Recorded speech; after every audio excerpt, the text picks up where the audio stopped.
कि इस मुद्दे को हम ज़रूरी मानते हैं और इसीलिए हमने सोचा था कि आज स्टूडेंट्स की रिस्पेक्ट करने के लिए हम नीट पर डिस्कशन करें। और दोस्तों, हम लेकर आ चुके हैं आप लोगों के लिए 20 मिनट में सुबह की 50 ताज़ा और बड़ी खबरें बताएंगे। दोस्तों, मोदी सरकार के ऊपर गरजे राहुल गांधी। पहले ही इस दिन के संसद में हंगामा, राहुल का माइक बंद करने पर ज़ोरदार तरीके से राहुल ने भड़ास निकाली। आखिरकार क्यों दोस्तों? फिर से एक बार सदन हुआ स्थगित। सदन के स्थगित होने पर संजय रावत ने निकाली जमकर भड़ास। कैसे दोस्तों? दिल्ली का एयरपोर्ट का टर्मिनल गिरा दोस्तों, मोदी सरकार घिरी। 3 महीने के अंदर ही दोस्तों पूरा टर्मिनल ध्वस्त। आखिरकार रेत में दोस्तों सीमेंट थी कि सीमेंट में रेत थी? अब कांग्रेस ने सवाल दाग दिए। और क्यों दोस्तों? अमेरिका की रिपोर्ट से बिलबिला उठी बीजेपी। अमेरिका ने सच्चाई बता दी तो नरेंद्र मोदी की कमज़ोर नफ्स को पकड़ लिया। बताएंगे चापलूसी करने के बाद भी आखिरकार सच क्यों बोलता है अमेरिका।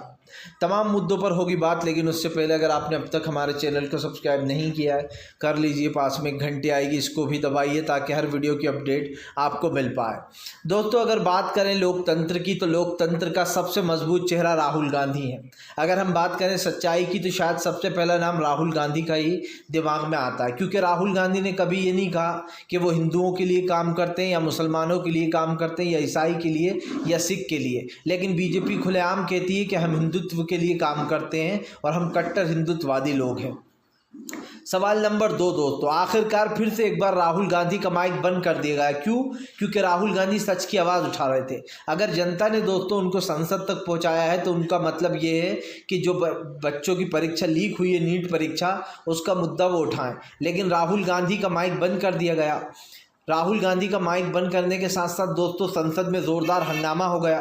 राहुल गांधी ने कहा कि मैं सिर्फ युवाओं की आवाज़ उठा रहा था और मैं चाहता था कि सत्ता पक्ष और विपक्ष दोनों मिलकर इस मुद्दे पर चर्चा करें। लेकिन आज एक बार फिर से मेरा माइक बंद कर दिया गया है। राहुल गांधी ने कहा कि इस तरीके से माइक बंद करने से नहीं चलेगा। अगर हम जिन लोगों ने हमें भेजा है ये करने चुनकर दोस्तों, क्यों? ताकि वो उनके मुद्दे उठा पाएँ। और अगर आप समझिए विपक्ष मुद्दे ही नहीं उठा पाएगा दोस्तों तो फिर कैसे चलेगा काम। और सरकार की जो मनमानी है वो अभी से दिख गई है कि सरकार दोस्तों पूरी तरीके से बौखला चुकी है। वो नहीं चाहती कि विपक्ष जो है वो इस तरीके के मुद्दे उठाए ताकि भाजपा को नुकसान ना हो। आपको बताते चले दोस्तों, फिलहाल भारतीय जनता पार्टी के ऊपर जमकर भड़का अमेरिका। अमेरिका ने दोस्तों बता दी सच्चाई तो बिलबिला उठी मोदी सरकार। दरअसल दोस्तों, जब भी कोई मोदी सरकार की कमज़ोर नस पकड़ लेता है ना तो मोदी सरकार को दुखने लगती है। आपको बता दें, अमेरिका की इतनी चापलूसी करने के बाद भी कभी भी अमेरिका दोस्तों झूठी रिपोर्ट नहीं छापता है। वो वही लिखता है जो भारत में इस वक्त हो रहा है इंडिया में। आपको बता दें, अमेरिका ने एक रिपोर्ट जारी की है, उसमें अमेरिका कहता है कि फ़िलहाल ये बहुत चिंताजनक स्थिति है कि भारत में, इंडिया में जो है बुलडोज़र का एक्शन बढ़ता जा रहा है और अल्पसंख्यकों को निशाना बनाया जा रहा है। उन्होंने कहा कि धर्मांतर जैसे कानून बनाकर मुसलमानों को परेशान किया जा रहा है। उनके घरों पर और उनकी दुकानों पर बुलडोज़र जैसी कार्रवाइयाँ कर दी जाती हैं। यही नहीं, ये भी कहा गया है कि फ़िलहाल ये बहुत चिंताजनक है कि जो ख़ास करके अल्पसंख्यक लोग हैं उनके धर्म स्थलों तक पर बुलडोज़र चलाया जाता है, उनकी दुकानों और उनके घरों पर भी बुलडोज़र चला दिया जाता है। और दोस्तों ये बात सच है, मस्जिदों को ढहाया जा रहा है, उनके ऊपर बुलडोज़र चलना है, दरगाहों को ढहाया जा रहा है। कब तक ये चीज़ें छुपी रहेंगी अमेरिका से? अमेरिका जबकि अभी लोग आए थे और मोदी सरकार से भी मिले थे एंटी ब्लिंकन, लेकिन उसके बाद भी उन्होंने सच ही छापा दोस्तों, जो सच था। यही नहीं, इस रिपोर्ट में ये भी कहा गया है कि ईसाइयों के धर्म स्थल को भी इसी तरीके से ईसाइयों को भी निशाना बनाया जा रहा है। और ये कहा जाता है कि फ़िलहाल इन्होंने धर्मांतर का धर्म परिवर्तन करवाने की कोशिश की है और इसलिए उन लोगों के धर्म स्थलों को भी निशाना बनाया जाता है और उल्टा उन्हीं को जेल में डाल दिया जाता है। तो अब आप समझ सकते हैं दोस्तों कि सरकार की नाकामी अमेरिका ने कितने बखूब और कितनी सही तरीके से छापी है। और ये वर्ड टू वर्ड वही है दोस्तों जो भारत पे इस वक्त हो रहा है हमारे इंडिया में। कई ईसाइयों के धर्मस्थल को इसलिए टारगेट कर लेते हैं, वो ये कट्टर हिंदुत्ववादी कहते हैं कि तुम लोग धर्मांतर करवा रहा हो, मतलब कि तुम हिंदुओं का धर्म परिवर्तन करके उनको ईसाई बना रहा हो। और दोस्तों यही आरोप मुस्लिमों पर भी लगाते हैं वो कि तुम लोग जो है हिंदू भाइयों को मुस्लिम में कन्वर्ट कर रहा हो। और यही नहीं, मुस्लिमों के घरों पर बुलडोज़र चला देना, आरोपी कोई भी है लेकिन सिर्फ मुस्लिम के घर पर ही बुलडोज़र चलता है। अगर ये लोग इतने ही दानवीर कर हैं और इतने ही सच्चे हैं तो क्यों नहीं चलाते दोस्तों जो लोग रेप करते हैं लड़कियों का, जो बस इसलिए क्योंकि वो दूसरे धर्म से, हिंदू धर्म से, इसलिए उनके घर पर बुलडोज़र नहीं चलता। पता है क्यों दोस्तों? इसलिए नहीं कि नरेंद्र मोदी हिंदू भाइयों से प्यार करते हैं, बल्कि इसलिए क्योंकि हिंदू भाइयों का वोट चाहिए। उनके दिल में ये नफ़रत पैदा कर दे कि देखो हम सिर्फ मुसलमानों पर ही कार्रवाई करते हैं, हम तुम्हारे साथ हैं। लेकिन आज आखिरकार जनता ने बता दिया कि ये देश हिंदू राष्ट्र न कभी था, न कभी है और न कभी हो सकता है। ये देश इंडिया था, इंडिया है और इंडिया ही रहेगा, चाहे बीजेपी आ जाए या बीजेपी के दोस्तों पुरखा भी निकल कर आ जाएंगे ना खबरों में से, तब भी वो इस देश को पलट नहीं सकते, तब भी वो इस देश के भाईचारे को ख़त्म नहीं कर सकते। पूरी जिम्मेदारी के साथ बोल रहा हूँ दोस्तों, मैं बैठा हुआ, इस देश को कभी भी कोई भी हिंदू राष्ट्र नहीं बना सकता, क्योंकि ये देश भाईचारे का देश है। यहाँ पर दोस्तों आप समझिए, यहाँ पर रमेश भी रहते हैं, यहाँ पर दोस्तों जो यहाँ पर रहीम भी रहता है। तो इस देश की जो खूबसूरती वो कोई मिटा नहीं सकता है। हम रहे ना रहें दोस्तों, जाहिर सी बात है इंसान की ज़िंदगी ज़्यादा लंबी नहीं होती है, लेकिन हम रहे ना रहें, आप रहे ना रहें दोस्तों, लेकिन ये देश ऐसा ही खूबसूरत रहेगा। लोग इसी तरीके से दुनिया में आते रहेंगे, जाते रहेंगे, लेकिन देश को जो लोग बदलने की कोशिश करेंगे वो लोग खुद बदल जाएंगे। उनकी दोस्तों आप समझिए साख मिट जाएगी, लेकिन वो देश को कभी बदल नहीं पाएंगे। आपको बताते चले दोस्तों, फिलहाल संसद में ज़ोरदार हंगामा, विपक्ष ने मचाया हंगामा तो सदन हो गया स्थगित। दरअसल दोस्तों हमने तो पहले ही कहा था, ओम बिरला मतलब दोस्तों विपक्ष की आवाज़ दबाना। ओम बिरला दोस्तों मुझे नहीं लगता कि वो लोकसभा के स्पीकर हैं, मुझे तो ऐसा लगता है वो बीजेपी के स्पोक पर्सन हैं या प्रवक्ता हैं, क्योंकि दोस्तों बीजेपी के ही पक्ष में वो बातें करते हैं।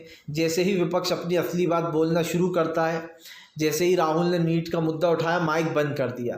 भाई आप खुलेआम कह दो कि हम तुम्हें नहीं बोलने देंगे, हम तुम्हें किसी मुद्दे पर बात नहीं करने देंगे, तो जाहिर सी बात है बेचारा विपक्ष परेशान ही ना हो। क्योंकि दोस्तों इस तरीके से ये करना और विपक्ष को रोकना, उसे सच बोलने नहीं देना दोस्तों, ये तो बहुत ही शर्म की बात है। अब शर्म की बात इसलिए है दोस्तों कि नरेंद्र मोदी पूरी कोशिश कर रहा है कि विपक्ष जो है दोस्तों वो सच ना बोले। लेकिन मैंने आपसे पहले भी कहा है, फिर कहूँगा, प्रधानमंत्री इस देश में कितनी ही कोशिश कर ले दोस्तों, लेकिन जनता असली मुद्दे उठाएगी। सिर्फ लालच दे देने से कुछ नहीं होता है कि फ़िलहाल ये हो रहा है वो हो रहा है। जनता देख रही है 8 सालों से, पूरे 10 सालों से आपने क्या किया, और आपने नीतीश नायडू के बल पे सरकार भले ही बना ली हो, लेकिन दोस्तों इसमें नीतीश भी नपेंगे, क्योंकि नीतीश गलत का साथ दे रहा है, और जो गलत का साथ देता है दोस्तों उसका हाल भी बहुत बुरा होता है। ये मैं आपको लिख के दे सकता हूँ दोस्तों, आने वाले समय में विधानसभा चुनाव नीतीश हारेंगे बिहार का, क्योंकि दोस्तों इस वक्त बिहार के लोग नीतीश से चिड़े हुए हैं। इस वक्त देश की सत्ता बदल सकती थी, मेन गेम चेंजर दोस्तों यहाँ पर नीतीश कुमार बनते, लेकिन उन्होंने बीजेपी का साथ दिया। अब आप सब समझ सकते हैं कि एक गलत का साथ देने का मतलब है पूरे देश को धोखा देना, और जो लोग दोस्तों देश को धोखा देते हैं, देश भी उन्हें एक्सेप्ट नहीं करता है। मैंने तो बार बार इस चीज़ को कहा है, फिर से कहूँगा, चाहे कितनी ही कोशिश ये लोग कर लें दोस्तों, देश की जनता को ये लोग डरा धमका नहीं पाएंगे। इस देश ने तय कर लिया है कि अब इस देश में मोदी सरकार नहीं रहेगी। आपको बताते चले दोस्तों, प्रधानमंत्री नरेंद्र मोदी का एक और भ्रष्टाचार आया सामने।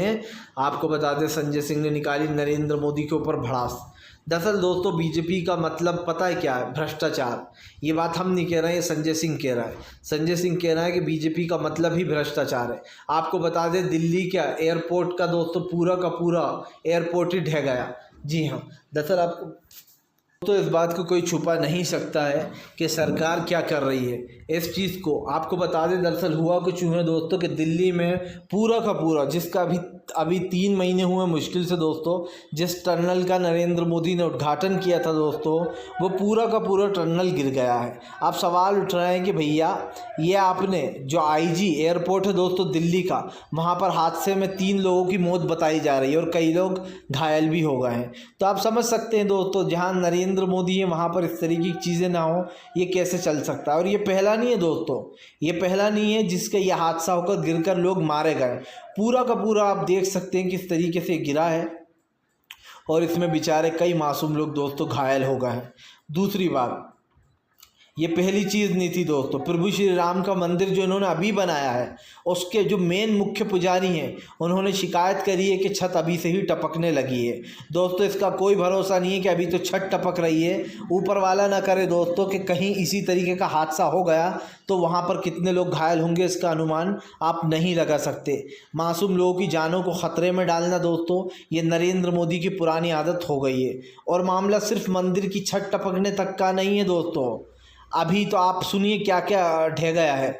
आपको पता होगा अभी अटल सेतु जिसका हाल बहुत बुरा हो गया है, जो है बुंदेलखंड एक्सप्रेस वे जो पूरा ढह गया है, जबलपुर हाईवे दोस्तों पूरी तरीके से तहस नहस हो गया। ये सारी चीज़ें अभी हाल ही में 1 साल के अंदर अंदर ही बनी है, जिनके उद्घाटन हुए और 3-3 4-4 महीने में ढह गई। तो अब दोस्तों कांग्रेस सवाल पूछ रही है कि भैया ईंट में सीमेंट रेत में सीमेंट मिलाई है या फिर दोस्तों सीमेंट में रेत मिला दी है। क्योंकि दोस्तों आप सब जानते हैं कि इन चीज़ों में सीमेंट का ही घोटाला सबसे ज़्यादा, सीमेंट और लोहे का घोटाला किया जाता है ताकि चीज़ों को में पैसा बचाया जा सके, भ्रष्टाचार किया जा सके।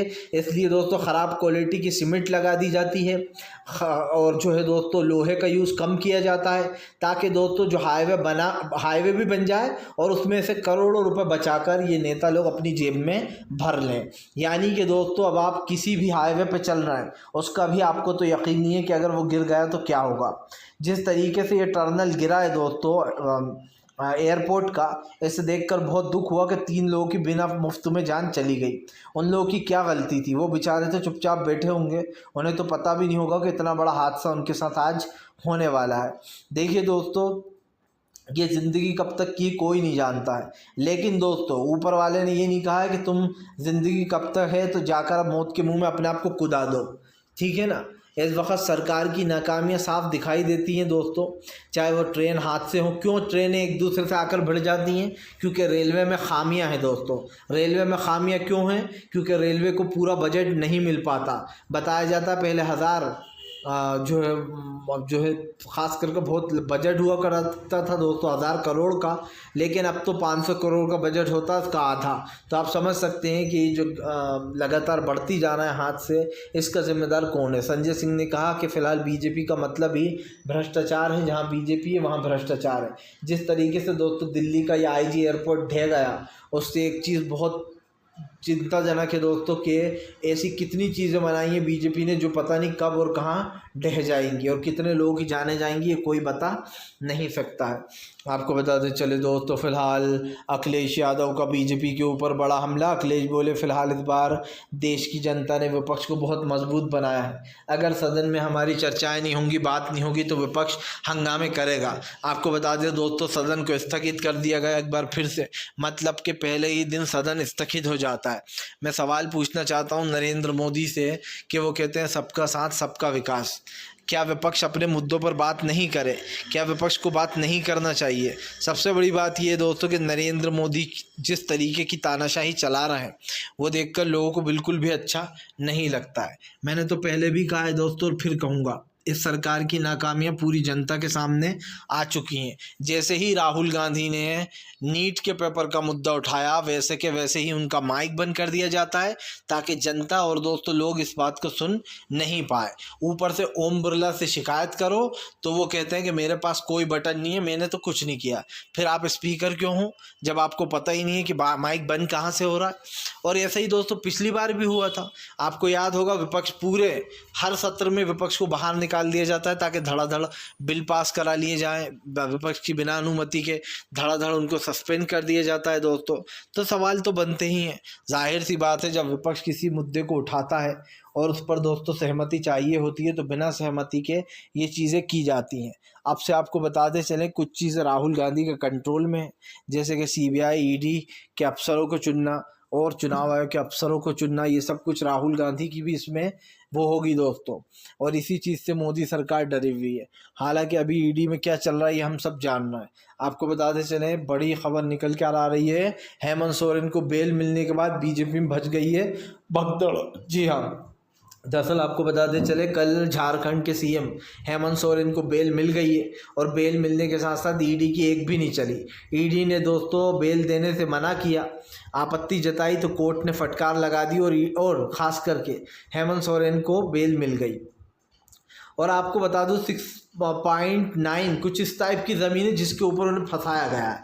जबकि दोस्तों उन्होंने कहा कि उन्होंने ऐसी कोई ज़मीन किसी चीज़ बनाने को नहीं दी, ये सिर्फ भाजपा का राजनीतिक बदला है। और दोस्तों खैर वो तो सभी देख रहे हैं, अब तो कोई ऐसा दुनिया में होगा नहीं हमारे पूरे देश में जो ये ना कह सके कि नरेंद्र मोदी बदले की राजनीति करते हैं, जो ये ना कह सके कि अरविंद केजरीवाल को बीजेपी ने सिर्फ दिल्ली से हटाने के लिए, बदला लेने के लिए उनको जेल में डाल रखा है।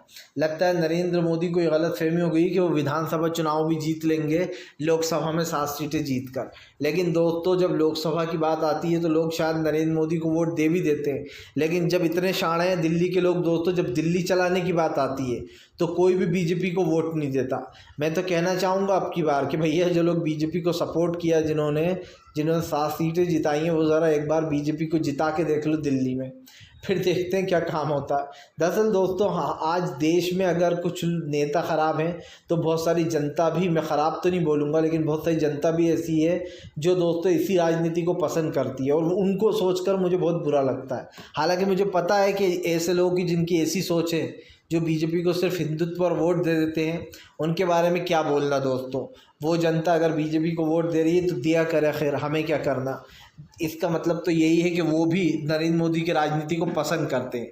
लेकिन ज़्यादातर जो 60% लोग हैं जो नरेंद्र मोदी को सत्ता से हटाना चाहते हैं, उनको सल्यूट करना चाहता हूं मैं, क्योंकि दोस्तों इतनी उसमें भी परेशानियों में भी विपक्ष ने अपना हौसला नहीं छोड़ा, और ख़ास करके जनता ने, और ख़ास करके उत्तर प्रदेश की जनता ने बता दिया कि वही है किंग मेकर। जिस तरीके सपोर्ट किया गया उसको, उसमें कहीं ना कहीं बड़ी चीज़ें सामने निकल कर आई हैं। और ऐसे में दोस्तों अब सामान यही है, या फिर चीज़ें यही है कि फ़िलहाल बीजेपी का क्या होगा। ऐसे में अब आप भी इस तमाम चीज़ों को जो यहाँ पर वो कर देना चाहिए, और हमारे साथ बात करना चाहिए काम के मुद्दों की, क्योंकि सरकार की नाकामियों को हटाने के लिए विपक्ष को दोस्तों जनता की ज़रूरत है। जब जनता साथ होगी तो विपक्ष की लड़ाई और आसान हो जाएगी। मैं तो बार बार इस चीज़ को दोहराता हूँ कि विपक्ष से मजबूत इस वक्त इस स्थिति में कोई नहीं है। भले ही चंद्रबाबू नायडू और नीतीश ने सारे पद दोस्तों त्याग दिए हों, लेकिन उनको एक पद ज़रूर मिल गया है, और वो है दोस्तों कड़क कड़क नोट। ऐसा पद दिया गया है बीजेपी की तरफ से कि नीतीश और नायडू के मुंह में दही जम गया है। ना स्पीकर पद लिया इन्होंने, ना कोई सा मंत्रालय मिला, तो फिर भैया बीजेपी के साथ क्यों है, ये सबसे बड़ा सवाल है।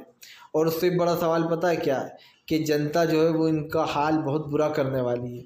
जनता ने देख लिया है कि फ़िलहाल किस तरीके की राजनीति ये लोग कर रहे हैं। और मैं भी इस चीज़ को दोस्तों बार बार दोहराता रहता हूँ कि फ़िलहाल सरकारी नीतियाँ और जो सरकार के ऊपर ये जो चीज़ें चल रही थी, उसको लेकर कहीं ना कहीं दोस्तों जो है ये तमाम मुद्दे उठना चाहिए। तो सवाल वही है, और जो है दोस्तों जवाब किसी के पास नहीं है, क्योंकि सरकार दोस्तों बहरी भी है, गूंगी भी है, और शायद ब्लैंक भी है। ब्लैंक मतलब अंधी भी है। वो ना अच्छा देखती है, ना अच्छा सुनती है, ना अच्छा कहना चाहती है। यहाँ पर उल्टा है। इसलिए दोस्तों पूरा का पूरा ये मामला चल रहा है, जहाँ पर कहीं ना कहीं एक वो हो गया है ट्रेजिडी। तो इसमें देखना होगा आगे क्या होता है। आपको बता दें दोस्तों, प्रधानमंत्री नरेंद्र मोदी के ऊपर जमकर भड़कते हुए नजर आ रहे दोस्तों जो यहाँ पर संजय रावत ने बीजेपी पर उठाए सवाल। कहा संसद के पहले दिन ही नाटक बीजेपी ने शुरू कर दिया है। दरअसल आपको बता दें चले, संसद सत्र स्थगित होने से संजय रावत से लेकर तो प्रियंका चतुर्वेदी तक सब भड़क गए। पूरा का पूरा विपक्ष गुस्से में आ गया है।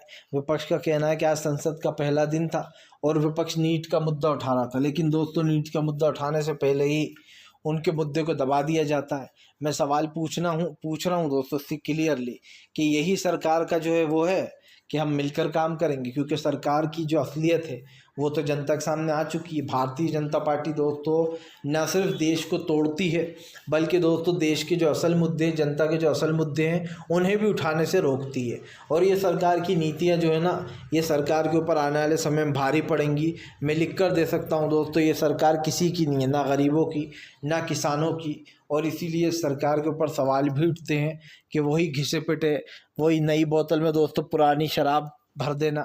उसी तरीके के जो बीजेपी का डायलॉग है वो उन्हीं पर मार दो, क्योंकि जाहिर सी बात है पुराना बोतल पर कुछ नया लेबल चढ़ाने की कोशिश कर रही है बीजेपी।